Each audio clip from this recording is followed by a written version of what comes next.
front of a live studio audience. Fire up the projectors, turn on your TVs, and adjust your antennas. It's time for the Screen Addicts Podcast. Back to another episode of the Screen Addicts Podcast. I am one of your co-hosts, Cinema, Steven Sosa. And I'm your other co-host, Chris TV Villegas. TV Villegas, the boob tube is back on the air. Yes, after a little bit of a break. Man, I'm doing that to you a lot. I need to stop doing that. You can't help it, you're a busy man. We're all busy. We just, as long as you come back, that's all that matters. It's the reunion episodes that make it more special. I hope so. So what have you been up to, man? Oh, man, just busy running around with these boys during summer break. All the sports camps, all the church camps, on top of all my extracurriculars. It's a lot, man. Summer's a busy time. They make adult camps. I need 7. Like 7 different camps? Or yes. Okay. No, 7 different camps. Yeah. I'll be gone all summer. Dad's going to camp. Dude, I'm serious though. They actually have adult camps that you go and you can go as I don't think it's like a dating thing or anything like that, or for married couples or singles or something, but you literally just go to a camp and you can experience the camp life as if you were a kid, but you're just a grown-up. I think the only prerequisite is that you have to at least be 21 years of age. But as long as they have the blob, I'm good. Yes, I want the Camp Hope package, please. That's right. We'd end up signing up for the Perkins system or some shit. This is terrible. We're having to work out at this camp. Oh, Ben Stiller shows up. Oh, hell, I'd be running out of that bitch so fast. I'm out. Bye. That's hilarious. Well, man, I guess since if you've managed to have any kind of spare time, please, let's just get right into the first segment, our recently watched. Yeah, absolutely. So I've watched a couple things. I'm still on my kick of Expedition Unknown because they are still releasing. The new season is weekly, so I've been watching that. Then I also started the new season of Warrior on HBO. Oh, I saw that it got posted, yeah. The 3 episodes so far. That comes out weekly as well. So that one is just, it's picking up right where it left off, man. Still so good. If you've seen the first 2 seasons, you're definitely going to be into this 3rd season already. Man, it's, like I said, it picks up right where it left off. A lot of action, a lot of story being told, and no down moments so far. So it's really good. And then what else have I watched? Me and Tasha and Maddox. In preparation for this week, we have binged and watched all the Insidious movies. Oh, baby. And all right, so we went on the interwebs and said, hey, how do we need to watch these if it's not in 1, 2, 3 order? So we watched them in chronological order. And I texted you and said, all right, dude, there's a couple of these I've never seen. And the one that I have seen pretty much scared the shit out of me. So am I in for the same kind of movies? And you said, yeah, a couple of them are really good at the jump scares, and there's one that's really good with laying some story. And then you said, the first one that came out is probably the scariest. And I have to say, man, the first one is probably the least scariest of all the ones that we watched. Okay.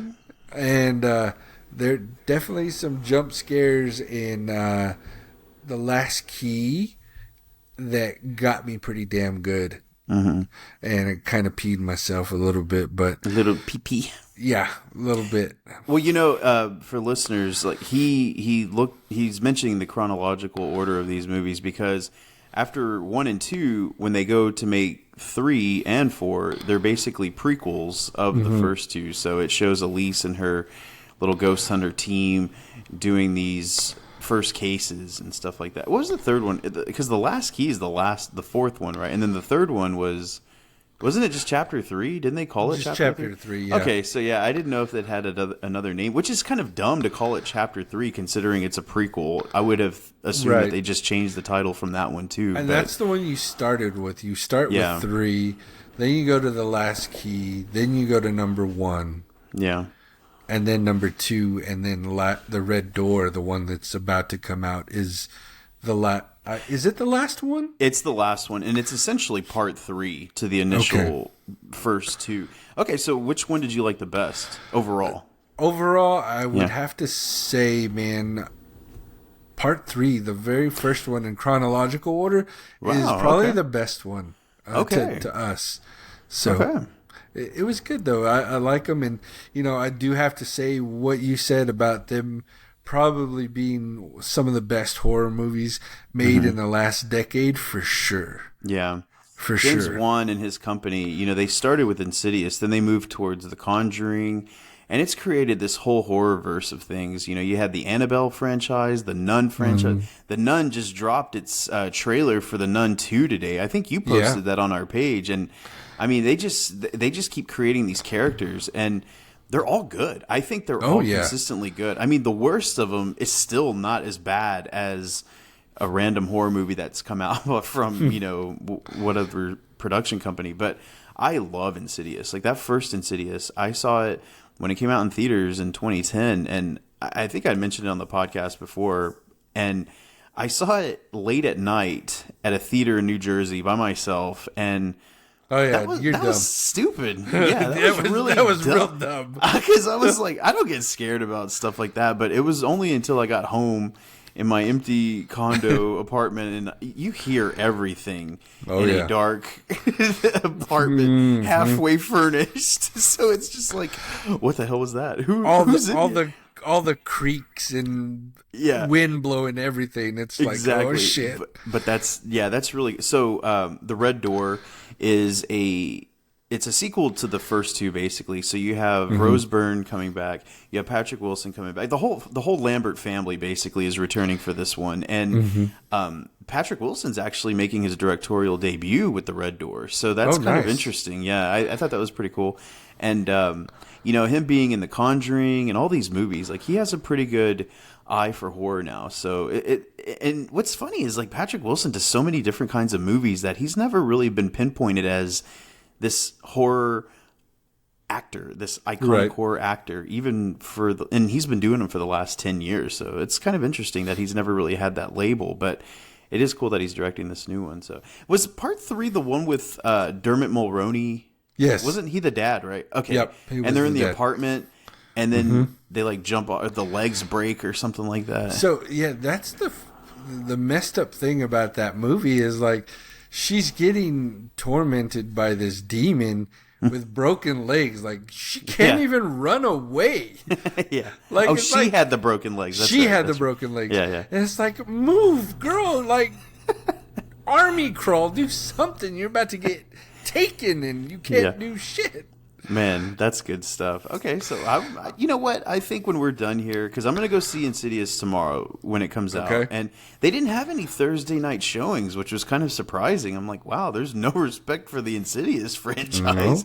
So we're going to go tomorrow night. But I think I might watch, I was going to watch the first 2, but I think I'll just watch all of them now. I think I have time. I don't know. And they're not too bad. They're not very long. So they're pretty quick. Kind of quick watches. So you could get through them pretty fast, I'm pretty sure. Sounds good. And then the last thing I have started and watched, the first 2 episodes of the new season of Black Mirror. Okay, yeah. And, man, it's Black Mirror. It's so good. It's really good. It's so good. The first one, Joan is Awful. Yeah. Is pretty damn funny. Selma Hayek in it does really good. It's Selma Hayek, man. I mean, you can't say bad things about Selma Hayek. Although I think, to me, maybe she pushed her accent a little too much. Well, it was really thick. I think she was stressing that bit of exaggeration on her part because she's not playing herself per se. It's more of an exaggerated version of herself. Kind of like Annie Murphy, who is the other co-star in that, who's amazing in that show. And I mean, she's good in Schitt's Creek. I still haven't seen that show, Kevin Can Go Fuck Himself. That's what it's called. It's on Prime. Okay. And basically, in that one, it seems like a Black Mirror episode in itself where in one part of the day, she's like living the sitcom world, but then she comes out of it. I don't know. It's really difficult to explain that show if you've never seen it. And I haven't yet, but I heard it's really good. But yeah, their rapport with each other was really good in that show. And it was so interesting. This whole, yet another concept of multiverses. Like, I don't want to get into any kind of spoilers with it, but every episode is its own initial story. But yeah, that first one was good. You know, the second one was a little bit surprising to me because it felt kind of more like a random true crime episode of something because it didn't feel very Black Mirror-ish. Like, I don't know where the technology was in that episode, which was kind of... And what was sad to me, not so Black Mirror-ish, is that it was kind of predictable. Yeah. You know, I kind of thought and like Black Mirror, you're waiting for that moment to where you're like, oh shit, I didn't know this was going to happen. Yeah. But that never came in that episode because it was like, oh, this is leading up to that. Like, especially screen addicts that can take cues off of what's happening throughout the episode. It was kind of projected out there pretty well. You, when you watch Beyond the Sea, which is the next episode, that's the best of the season. That's probably one of the best ones, period. It's really good. It's got Josh Hartnett and Aaron Paul. It's pretty. It's good. Fantastic. Yeah. Okay. I'll probably watch it when we're done recording here. Yeah, so that's a good call. All right, man. So anything else? Any other movies or anything? My last thing that I watched, and I don't know why I went down this rabbit hole, but I started watching all the American Pie movies again. Yeah. And I started with American Pie 2. Then I went American Reunion. Then I started American Wedding. Okay. Man, you're just all over the map. Dude, I'm telling you. It was a weird time for some TV watching. TV Vegas was all over the place. Just channel surfing. And I'm telling you, man, like, back in the early 2000s, we were some horny bastards, man. I was a gentleman and a scholar. Okay. Yeah. I'm gonna put that out there for the radio waves. But, you know, it's really interesting. So how were the rewatches of those movies? Did they hold up at all? It's hard to say because... Yes, I get the humor. I lived that era, and I still think it's hilarious. If you were a younger generation and watched it now, I don't think it's gonna. It's gonna be more like, really, you thought that shit was funny? I don't know, man. I had both Madison and Connor. They both watched them, and they thought it was hilarious. I mean, there's something about it that still holds up. And, you know, it goes to say about comedy, whenever kids of this generation watch a comedy like that is so unapologetic, so offensive, so not worried about any kind of repercussions. Cancel culture wasn't apparent back then. I mean, Stifler alone is a character that would be canceled immediately. And I think when you watch something like that, it's almost refreshing for a younger generation to watch something like that because you're like, oh my gosh, like this is so funny. Same thing that happened when me and Connor watched Harold and Kumar the other day. He thought it was hilarious and he was like, oh my God, I can't believe they made this. I'm like, dude, this was 2004, bro. Like, it was the Wild West. They didn't give a damn about anything. And same thing with the American Pie movies and even American Reunion, which was like 2013 or 2012, something like that.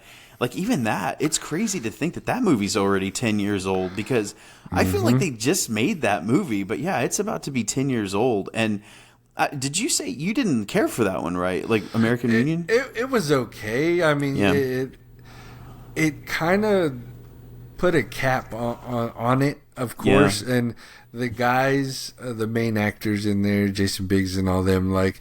They tamed themselves a lot in that one because the whole premise of the thing is we're these old guys now, we can't be thinking like this, we're we're mature men now. Yeah. And then you still have Stifler. And Steve Stifler shows up. So, I mean, if you're wanting an American Pie movie, I'm wanting an American Pie movie.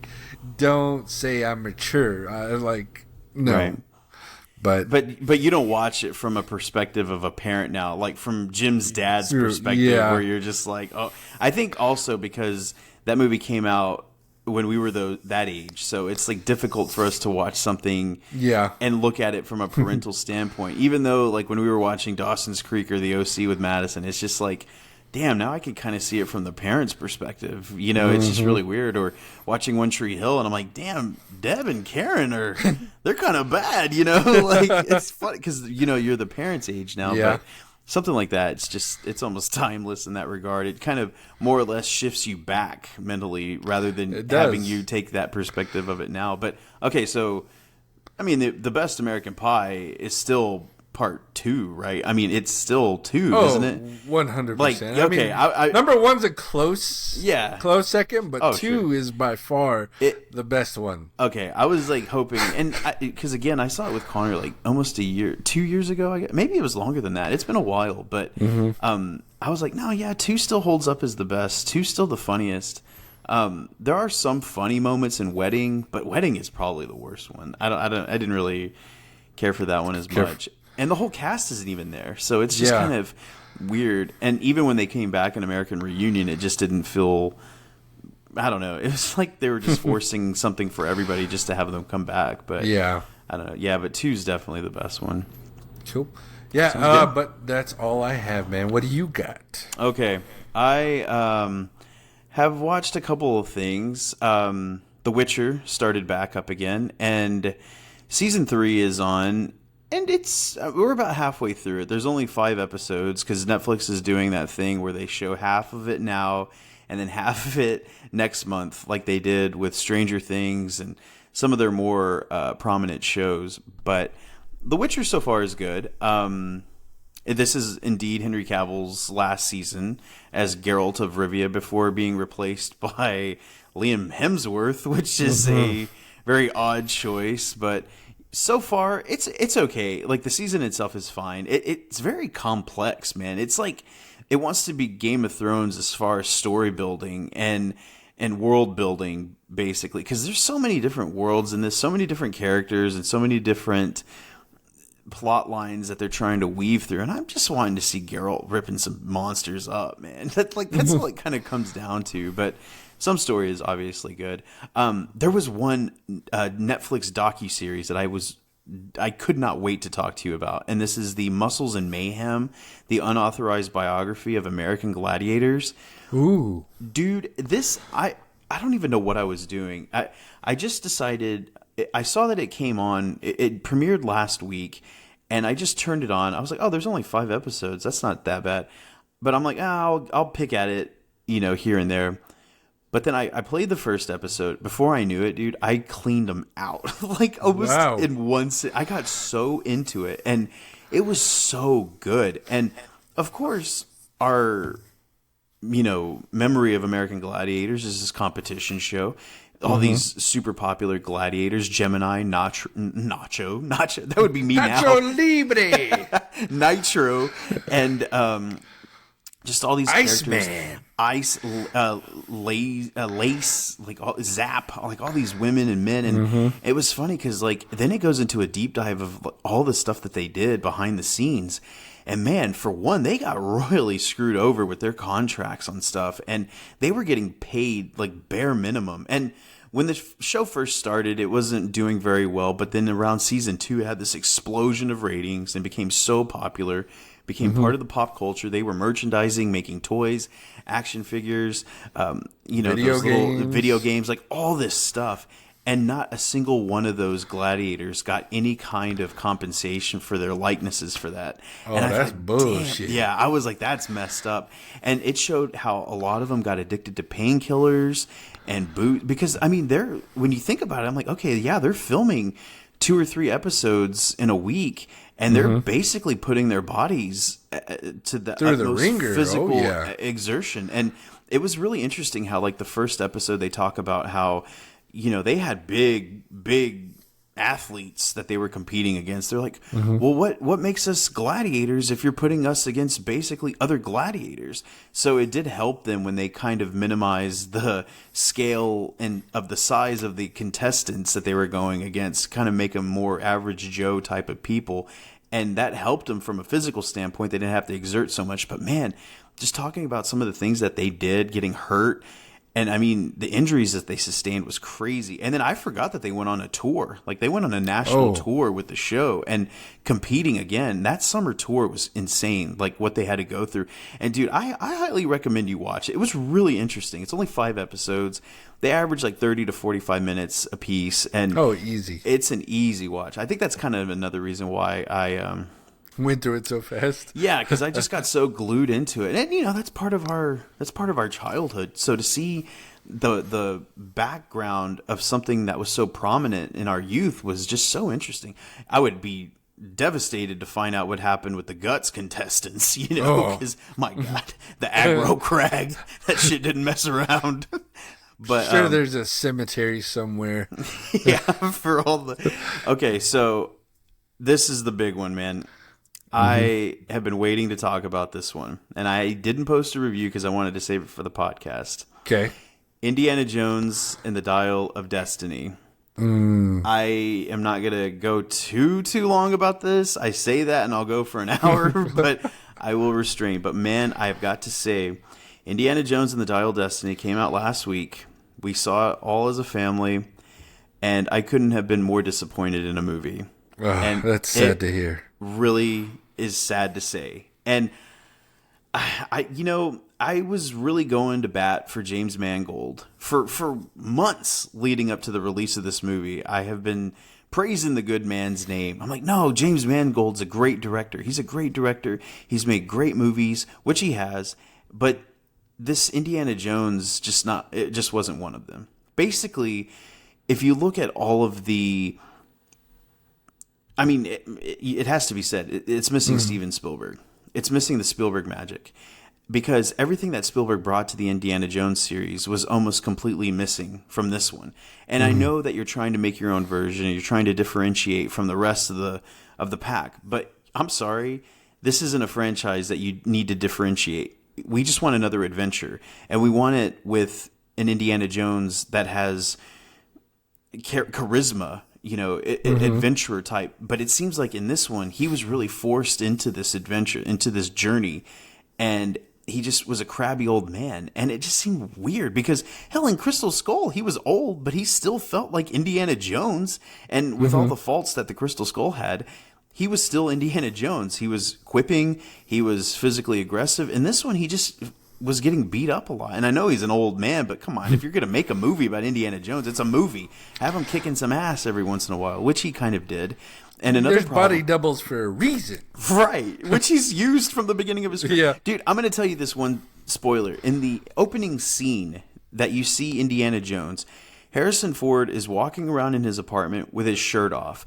And dude, this man is ripped. At his age, I don't know how he gets into that kind of shape, but he is so cut and ripped. I'm thinking, okay, so they're showing him like this from a physical standpoint to say, look, this guy still got it. He's still in great shape. He can still kick your ass. And I thought, okay, this is a precedent that they're setting with the character. Right. But then it becomes the complete opposite. And it's so grounded in reality, too, until the final sequence of the movie when it does something that's like so out of this world ridiculous that it just didn't match the rest of the movie. The tone of the movie is kind of grounded and gritty and sad and just beaten up and tired. And it was kind of funny how his performance as Indiana Jones in this movie was reflective of the movie franchise itself. It's like, did we really need another Indiana Jones? I thought, well, sure, we'll take another one to kind of do a make good for Crystal Skull. But then here we are in a situation where,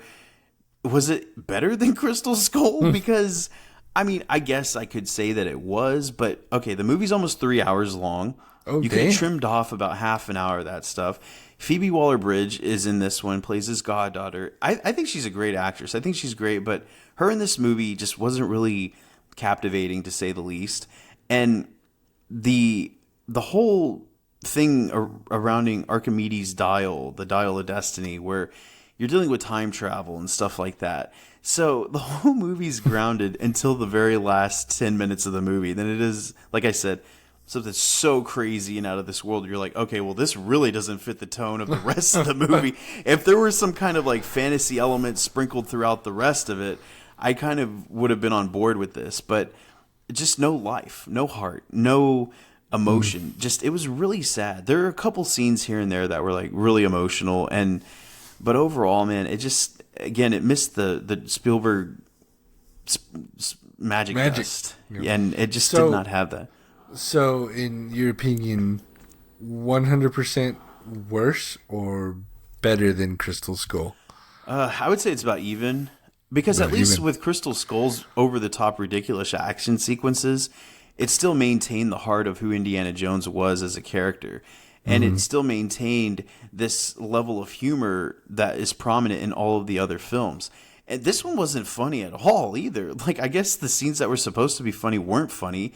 It added characters in there every once in a while that would just show up for a couple of scenes and then they're gone. And then Mads Mikkelsen, who I love. I am a huge fan of Mads Mikkelsen. He's the bad guy. While he had his plan overall was actually a pretty good plan. It was pretty interesting. It just seemed kind of weird how they would be deserted somewhere and then show up the next scene somehow caught up to Indiana Jones and his granddaughter, Helena Shaw. So it's just his goddaughter, sorry. But I don't know, man. I was just so disappointed. It just was not it just did not feel like an Indiana Jones movie. There's an opening train sequence that is about 20 to 30 minutes long. It was so long. And this was when you had the CGI Harrison Ford, right? So it showed him younger. And I'm thinking, why are you showing us a young Indiana Jones? Because all that's going to make us want to do is have young Indiana Jones back. Like, just make him old. And the train sequence went on for so long. And I thought, they did this better and faster in Indiana Jones and the Last Crusade when River Phoenix was young Indiana Jones on that animal train doing that whole sequence. So fun. This one was just, I don't know, didn't have it, huh? No, just way too grounded, man. It didn't have. It was just way too serious, it felt like. And until the last 10 minutes of the movie, which was really weird by that point. But so another question for you, though. So as bad as this one was, do you think we should get another Indiana Jones without Harrison Ford? Maybe move on. Maybe not recast and say he's Indiana Jones and do prequels or whatever like that. But maybe take his granddaughter and let her be the new face of the Jones legacy. Well, it's funny you said that because with Crystal Skull coming out, that was the expectation for Shia LaBeouf's character. Right. As Mutt Williams, he was going to become the new quote-unquote Indiana Jones, and he was going to go on his own adventures. But he was just largely dismissed as a character. Nobody liked his character, so they were like, okay, well, we're not going to do that. It's almost the same thing with this. Helena Shaw, while she is an interesting character, I don't think she's really that compelling enough to garner her own spin-off franchise, whether it be a Disney Plus series or another movie or anything like that.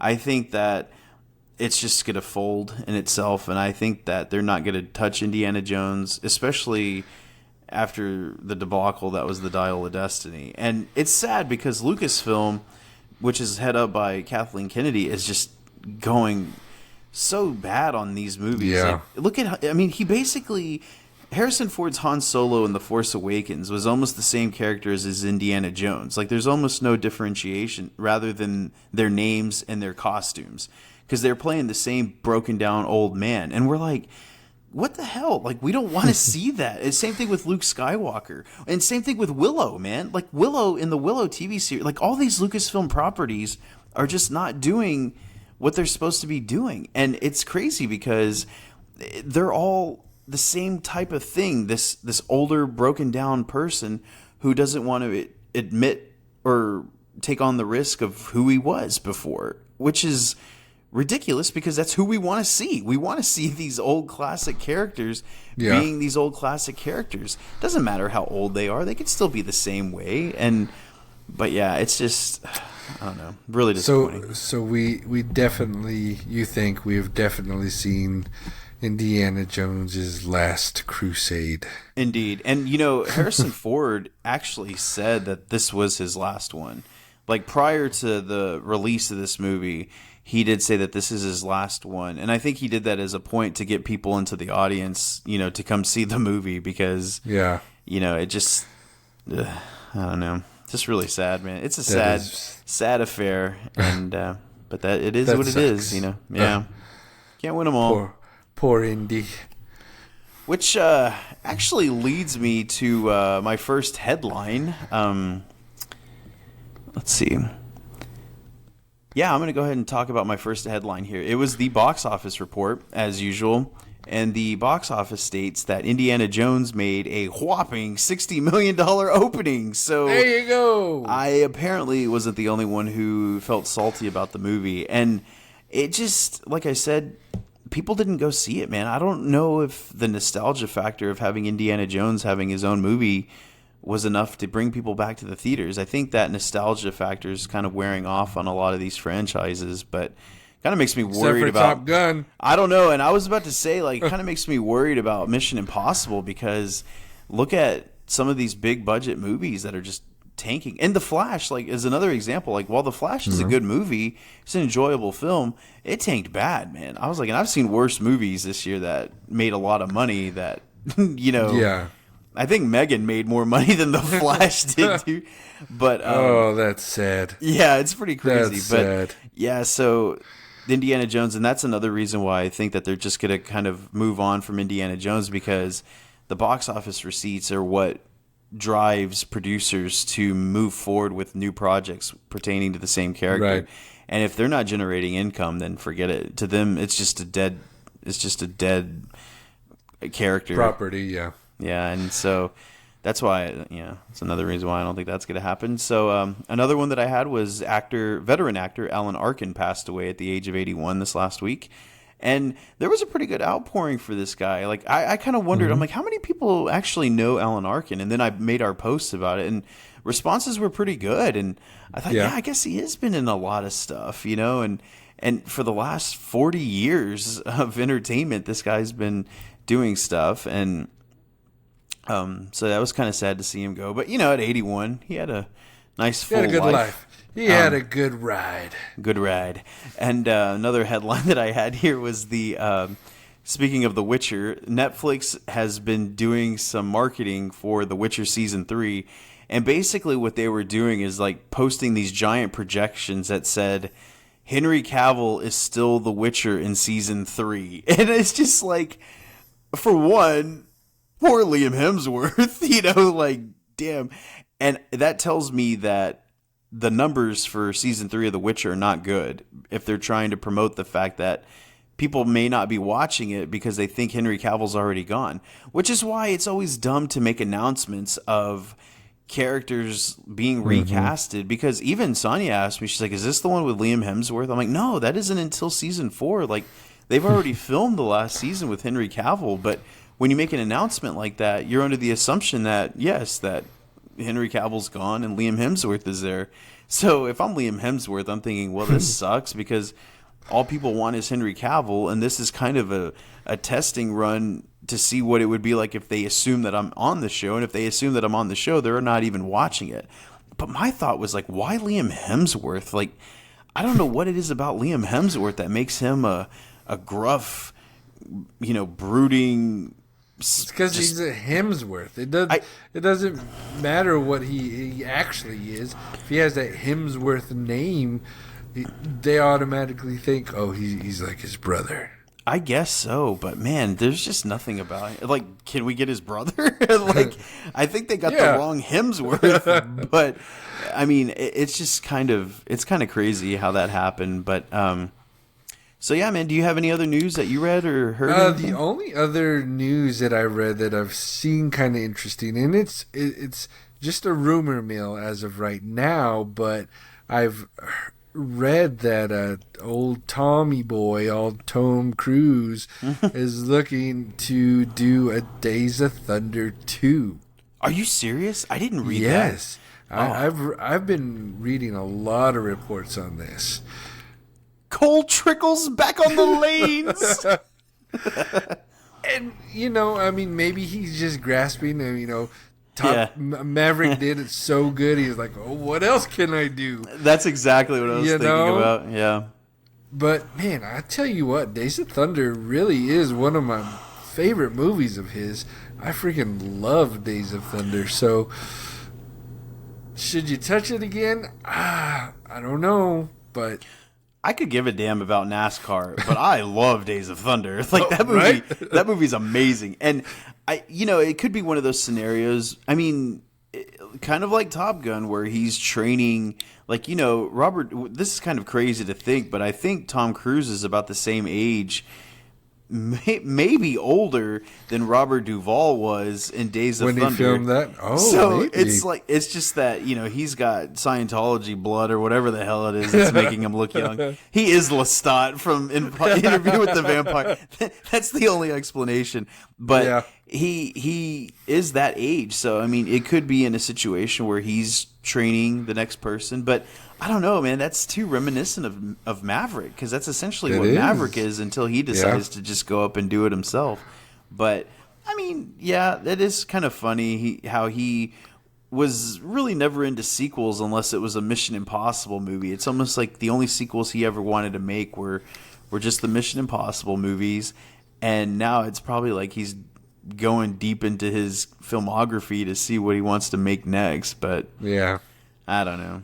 We'll see. Like I said, it's just, all the reports that I've read is rumor mill type of stuff. Mm-hmm. But I thought it was interesting because I really do love Days of Thunder. Yeah. Bring I guess back the mellow yellow, baby. The mellow yellow. What was his first? It was the mellow pink. Yellow. Was it the Superflow? Superflow. Yeah, yep. And then mellow yellow. That's right. Because the bad guy was in the Hardys. With Carrie Elways was in the Hardys. Man, I can't remember. I just remember stupid shit like that. But I guess I had one final headline here, and that's actually the Rotten Tomatoes cinema score was released for Mission Impossible Ghost Protocol. Or, I'm sorry, Mission Impossible Dead Reckoning Part 1. There you go. And it's at 97%. So this is already the highest critically rated Mission Impossible movie ever made. And that includes Fallout, which is kind of surprising to me because Fallout was badass, man. I loved every second of Fallout. So it's going to be interesting to see where this one stands. And I know it's coming out 2 weeks before the big double feature of Oppenheimer and Barbie. So it's got 2 weeks to do something at the box office. So hopefully it will. Now, those three movies, Chris, are movies that could potentially be top 10 movies of the year, which brings us into our main topic this evening. And we're going to be talking about the first half of 2023. That is our top 3 favorite films that we've seen so far this year. And, it's not been too bad. I think there's been some quality films that have come out. What's funny is that early in the year, you typically get to see a lot of the more blockbuster type of movies, the more mainstream films, because all of the dramatic Oscar-friendly movies don't come out until around September, October anyway. That's like the second half is the best picture candidates, but the first half is more fun stuff. So with that being said, Chris, why don't you tell us your number 3 favorite film of the year so far?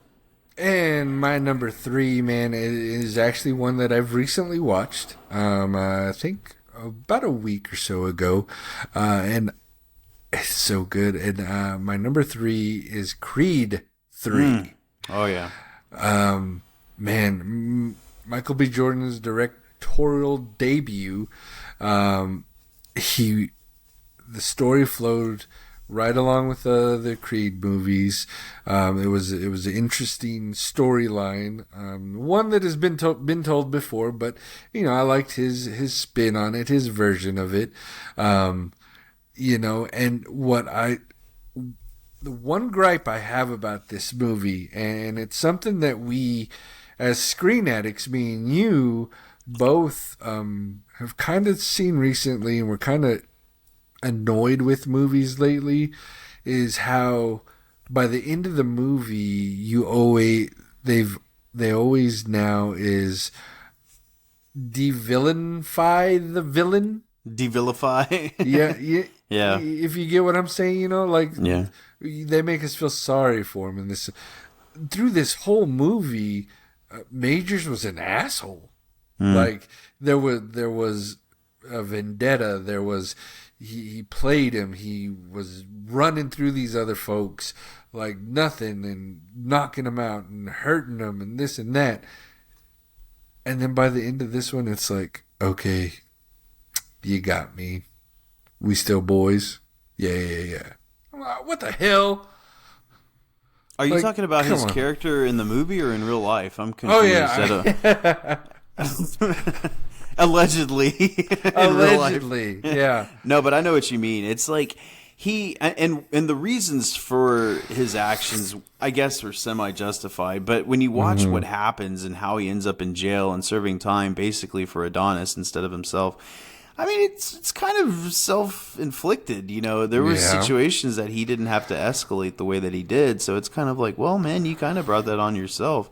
And to blame Adonis for it was a little bit excessive, but you know, much, that's the thing. But that's what you said. That makes him the bad guy. You know, he's villainizing somebody else rather than taking his own actions. Right, and you know, with that gripe, you take that out, and I love this movie, man. It is so good. It is a good into the trilogy, the Creed trilogy. Yeah, it wraps up everything really good. Hopefully it's sad to say it, but hopefully they stop here. Yeah, I think End they will. it well and don't try to drag more out of it, kind of like the Rocky movies did. Yeah. You don't keep beating that horse. Eventually it's not going to be good anymore, you know? And so that's my number 3, man, Creed 3. I like the fight scenes in that too, how he filmed them. He filmed them very good. cinematically, you know, not just kind of standardized. And I mean, I hate to say it, but dude, Jonathan Majors is really good at that movie. He is. I think he's really good. Diamond Dame. But yeah, that's a solid pick, man. So my number 3 is a movie that I think a lot of people are still discovering. And once it gets to a streaming site somewhere, I think it's going to blow up. And that would be Sisu, that SISU movie that I did a review about. And it is about a former soldier in the military who is just mining for gold. He's minding his own business. He's trying to prospect it out in his land that he owns. Well, he does strike gold, and he's just trying to take it to a bank to cash in on it. Well, what happens is a group of Nazis take his gold, burn his house, and this turns out to be a very John Wick-esque style movie. But the way that this movie's filmed, how it looks, just everything about it just felt so authentic to the time. Like it's set during World War II Nazi era. And what they didn't know was that he was on a death squad that would purposely hunt and seek out Nazis. So, you know, he did his due diligence and dispatched those nasty bastards in the most brutal of ways. And yes, there are some scenes that are a bit extra, I guess, in terms of how ridiculous it can look or seem, but man, I just thought it was such an overall entertaining movie. I almost put John Wick 4 on here just because that was such a beautiful movie, but it's just an amplified version of the previous one. But this one just felt more new and fresh to me. And did you see Sisu? I haven't yet. Dude, you're gonna love it. It's another one of those like 90-minute movies. It's a quick watch. It's nonstop action. It's just great. But yeah, number 3 is Sisu. SISU. I always have to spell it out because it sounds like I'm saying like Zizu, like Zuzu's Petals or something, you know, which is a totally different movie. But I'm going to go ahead and just round out my number 2. My number 2 movie is the Apple Plus release of Tetris. I really enjoyed this movie, and this is one of those movies where it's just kind of like, did this really happen this way? I'm questioning the legitimacy of some of these facts, but you know what? For the sake of the movie, I'll just sit back and be entertained, because essentially what it is a espionage thriller to try and obtain the rights of Tetris to get it distributed for, I guess, Taron Egerton, who is the nicest of these people, which he was a really nice guy, and his company wants to distribute Tetris across the world, and it becomes a literal cat and mouse chase between them and the Russians trying to acquire their property, and set during the Cold War. So it was just a lot of these political influences that kind of made this movie way more dramatic than it probably actually was. But like I said, for the sake of the film, it worked out really well. It was kind of like Argo, but with Tetris to some degree. And I just really enjoyed that movie. I liked how it was filmed. I liked how it looked. So far, 2 period pieces for me, man. But this one was definitely... And I love stuff that's made about things that pertain to our childhood, too. I think that that relevancy or familiarity with the product is something that really drives the interest to watching. I'm like, shit, look at the American Gladiators docuseries I was just talking about. You know, if it's something that you grew up with, something that you really took a liking to, then it's definitely going to be, or something personal to you, it's just going to make the story all that much better, which is another reason why I like Tetris. So good. That's my number 2. Awesome. My number 2, I think I'm with you on a straight to streaming type of movie, and mine is Air. Okay. Ben Affleck, Matt Damon. You know, you put those 2 guys together in front of a camera, you're going to get something good. And the story of how the Air Jordan shoe became, I mean, almost kind of like your number 2 movie, how something came that you would never think of. Let's make a movie about this, you know, let's make a movie on how Tetris became. Let's make a movie on how the Air Jordan became. But it was really, really good, man. And it was a story that, again, like you, triggers the nostalgia. And, you know, definitely, you know what? You get in 10 minutes into this movie and you're like, okay, let's see how this played out. I mean, because, I mean, even though you know how it plays out, and like the Air Jordan is the most popular shoe of all time in the history of the world, like, okay, but how did it start, and who designed it, and and it answers all those questions. And what I find so interesting about this movie too is that Michael Jordan himself isn't in the movie, and there's an actor that kind of silhouettes Michael Jordan, but his face never gets screen time. Right. Air time. Gosh. But you know, you don't ever really see his face. He's minimal in this movie, and it still is really good in telling the story of his shoe.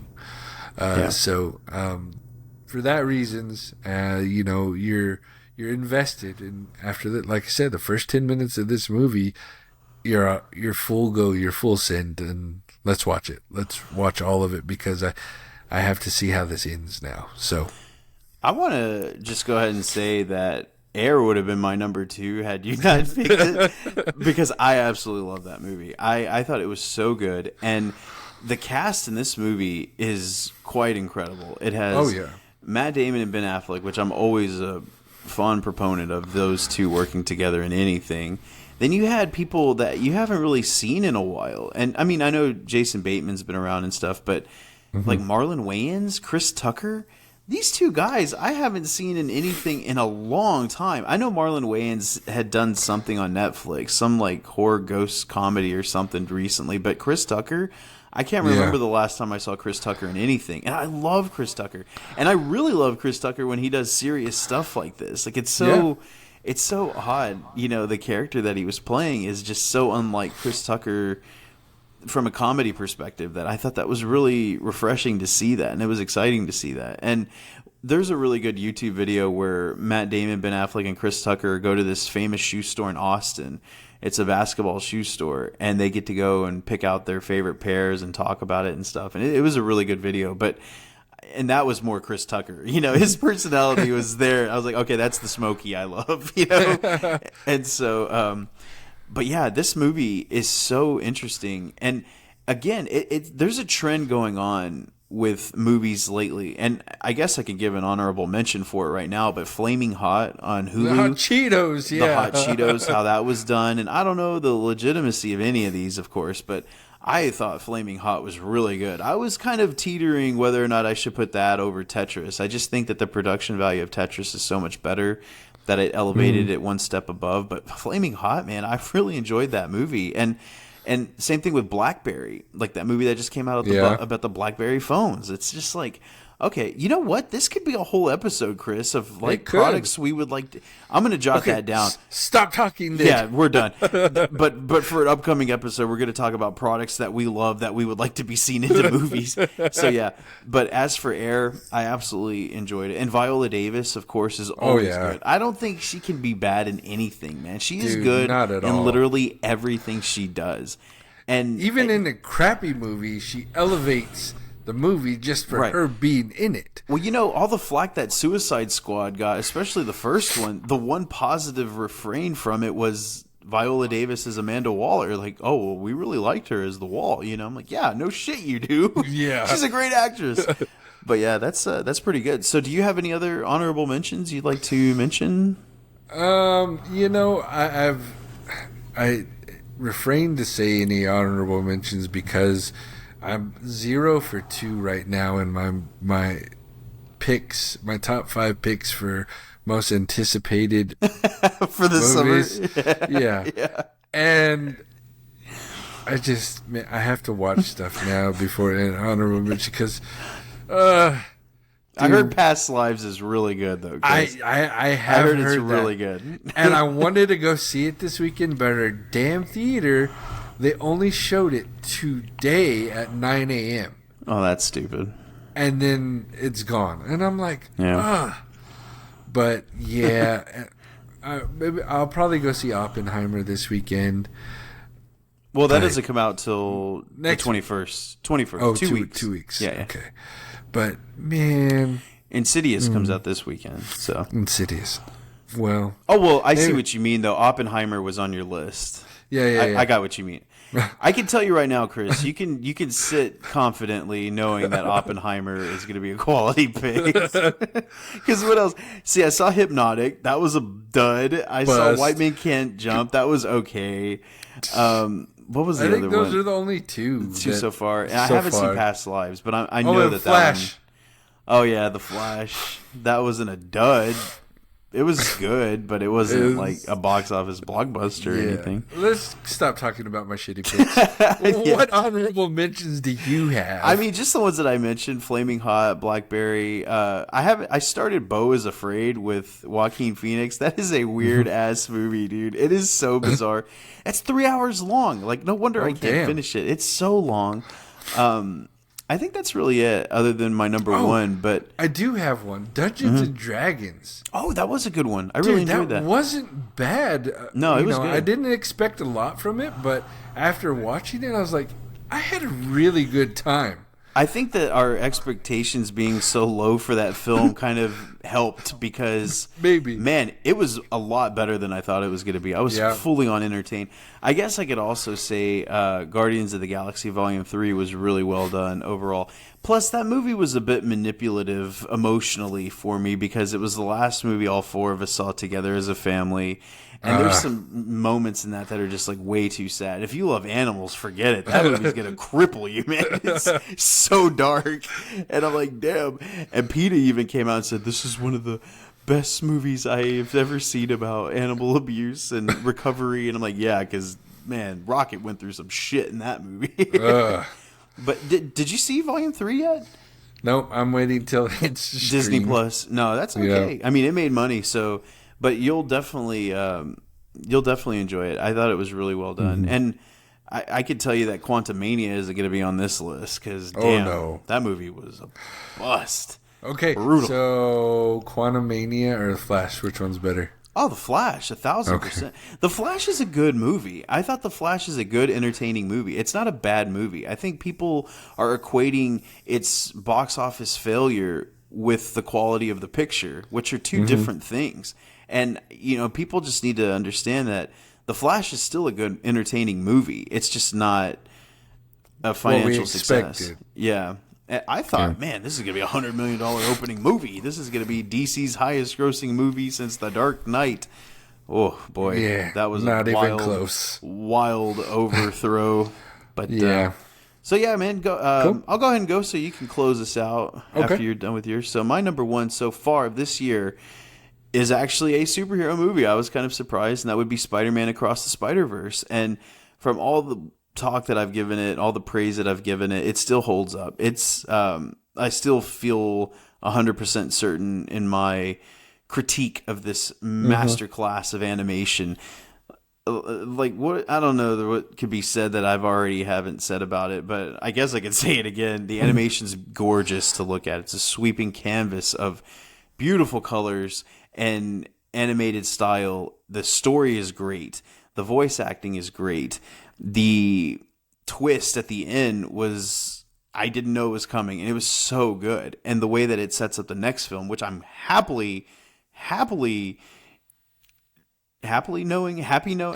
know. I don't even know what the hell I'm talking about, but I'm just glad to know that the sequel will be coming out next summer rather than, another 7 years from now. Another 3 years from now. But I highly encourage anyone to go see Spider-Man Across the Spider-Verse. I mean, you do have to see part 1 first because there is continuity there. So, but yeah, that's my number 1 so far.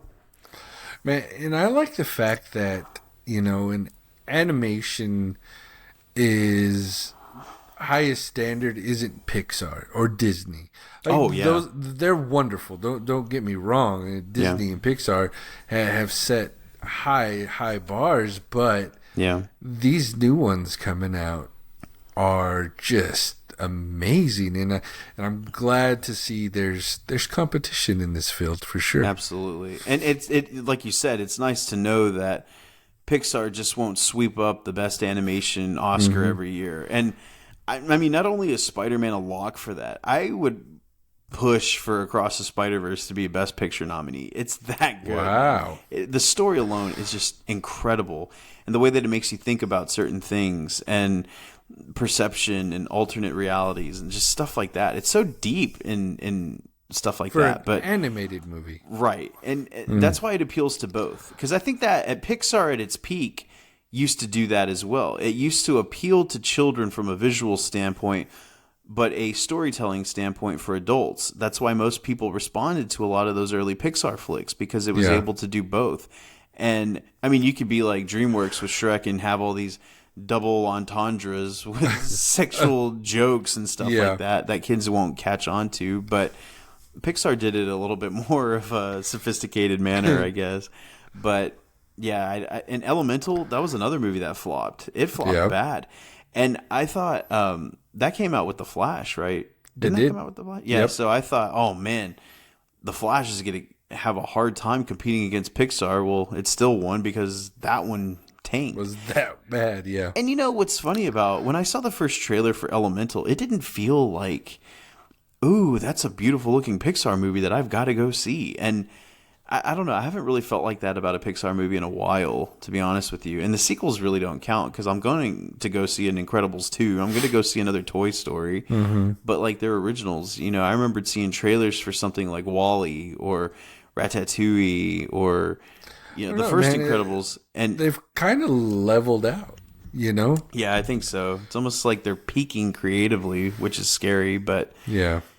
So please, your number 1 so far. All right, my number 1, man. I'm staying in the animated realm with you, my friend. And my number 1 for the first half of this year has to be the Super Mario Brothers movie.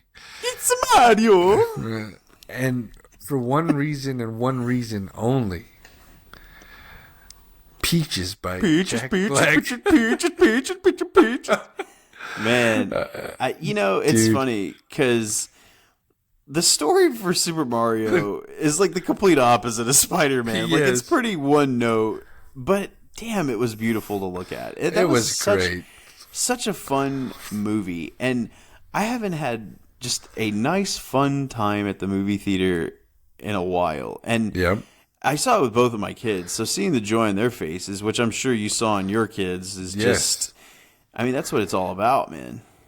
And yeah, I mean, absolutely. So from my 8-year-old to my 14-year-old to me, 40, like, you can get all those age ranges in a theater and have the same joy watching the same movie. That's something that does not happen very often. Yeah. And it just hit all the nostalgia notes. The animation was great. It was beautifully done. The voice acting was great. I know we had our kind of hesitations. Well, we didn't, but the world did about Chris Pratt doing Mario, but it came off really good. Story was good. Jack Black was amazing, and it hit every note, every brick, every coin. It was amazing. Did you see that Jack Black came out and dressed up as Mario somewhere on stage and sang Peaches? I don't know where he was, but that was pretty good. Yeah. He's really leaning into that. If that song doesn't win an Oscar, I'm going to be pissed. Oh, I'll be pissed. No, they should just get rid of the nomination on the award altogether. Yeah. It has to be nominated. It has to be nominated just to have him on there singing that song. Yes. Like that for the very least. Oh my God. Oh, man. It'd be good. But that's my number one, man. Sounds good. Mario Brothers. Sounds good. Well, I guess your due diligence, sir, and close us out on this one. All right, guys and girls, ladies and gentlemen, thank you for listening to another episode of the Screen Addicts podcast. We appreciate you so very much. And wherever you're listening, whether it's Spotify, Apple Podcast, iHeartRadio, thank you. And while you're here, go ahead and hit the subscribe button so you know when we're dropping new episodes every week.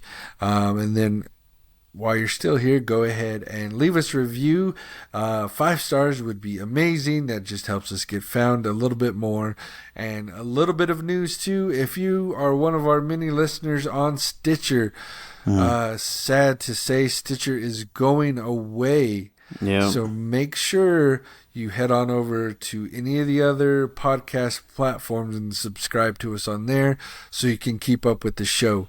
Thanks for listening on Stitcher. Stitcher, thanks for being there since day one. Man, I was about to say, like, when we first started this show, Stitcher was the one platform that, gave us an opportunity to stream on them as well. And that's kind of sad that they're going away, but that's a good shout out. It is. Like I said, Stitcher subscribers, thank you.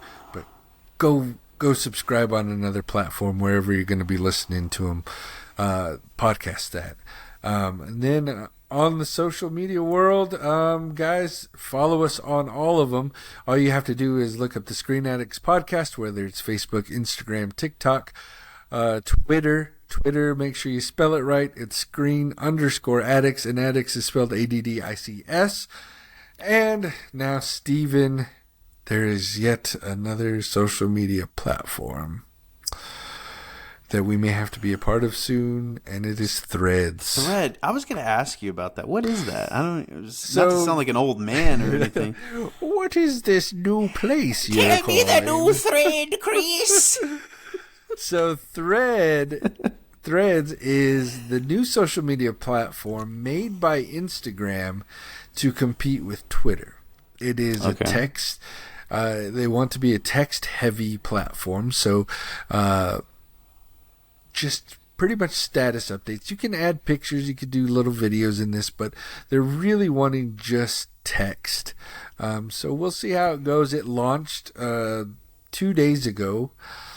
So we'll see how it goes, and the Screen Addicts are going to be everywhere. So look for our threads.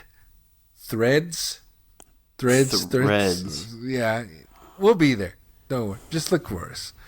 But I think that's it for tonight, Steven. If you don't have anything else, my friend. All right. I'm good. Thanks, guys. And as for me, good night. Adios, amigos.